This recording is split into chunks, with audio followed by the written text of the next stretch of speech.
Hello students, आज हम पढ़ेंगे टॉपिक माइक्रो ऑर्गेनिज्म फ्रेंड्स और foe. So what's the meaning of this कि माइक्रो ऑर्गेनिज्म हमारे फ्रेंड्स हैं या हमारे दुश्मन हैं। तो सबसे पहले हम देख लेते हैं कि माइक्रो ऑर्गेनिज्म क्या होते हैं। माइक्रो ऑर्गेनिज्म वो ऑर्गेनिज्म होते हैं जिनको हम अपनी नेक्ड आइज से नहीं देख सकते, उनको देखने के लिए माइक्रोस्कोप की ज़रूरत पड़ती है।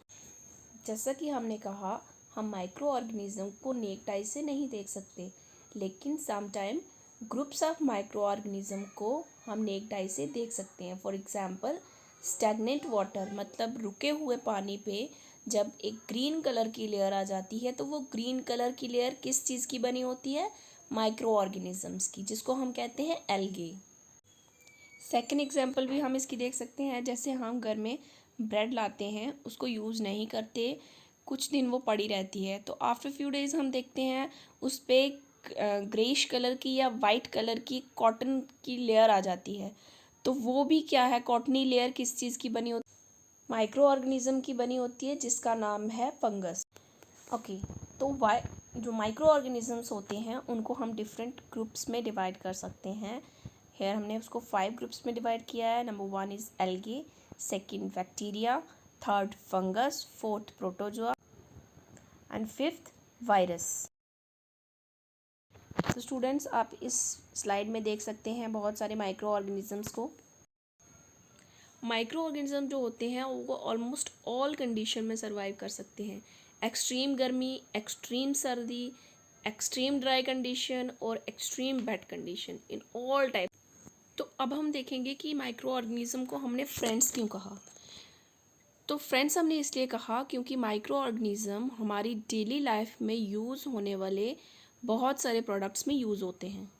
For example bread, cake, curd, ये सारी चीज़ें बनाने के लिए माइक्रो ऑर्गेनिज्म का यूज़ होता है। जो बैक्टीरिया हमारे मिल्क को कर्ड में कन्वर्ट करता है, उस बैक्टीरिया का नाम है लैक्टोबैसिलस।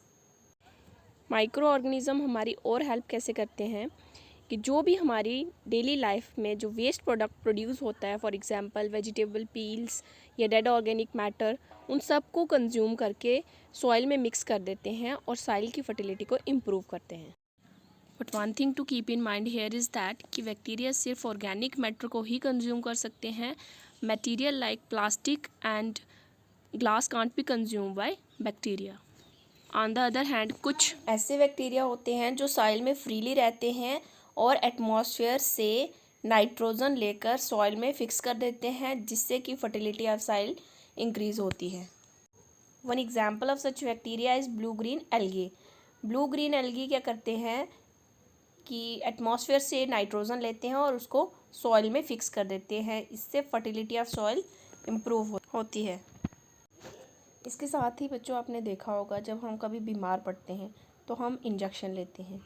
वो इंजेक्शन का जो मेडिसिन होता है उसका सोर्स भी माइक्रो ऑर्गेनिज्म होते हैं।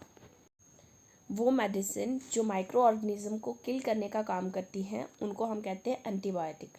सबसे पहली एंटीबायोटिक जिसकी डिस्कवरी हुई थी उसका नाम है पेनिसिलिन, और उसको किसने डिस्कवर किया था?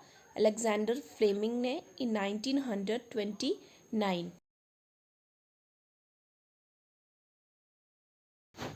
नेक्स्ट इम्पोर्टेंस है माइक्रो ऑर्गेनिज्म की हमारी लाइफ में वैक्सीन की। वैक्सीन क्या होता है?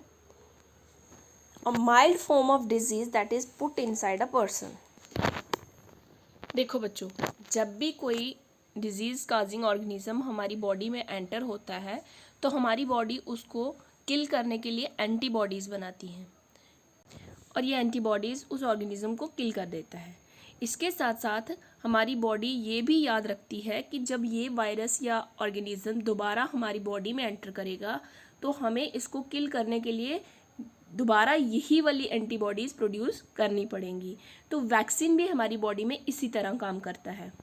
वैक्सीनेशन में क्या किया जाता है कि जो भी डिजीज़ काजिंग माइक्रो ऑर्गेनिजम्स हैं उनको डेड करके या वीक करके हमारी बॉडी में इंजेक्ट किया जाता है। तो इन रिस्पॉन्स टू दैट हमारी बॉडी एंटीबॉडीज़ प्रोड्यूस करती है।